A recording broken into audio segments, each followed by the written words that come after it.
এখানে যেটা দেখলাম, এখানের একটা তো খুব অসুবিধা হচ্ছে, রাস্তা নেই।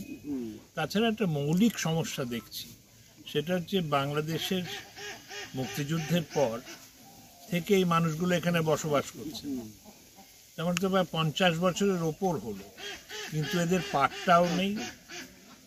তো এখন আমি যেটা বললাম যে আমাদের দলের যারা কার্যকর্তা রয়েছেন এখানে, তাদের বললাম যে আমিও সহযোগিতা করব, এরা যাতে পাট্টাটা পায়, তাতে ওদের সিকিওর হবে, নিরাপদ হবেন ওদের মালিকানাটা, সেটা করতে হবে।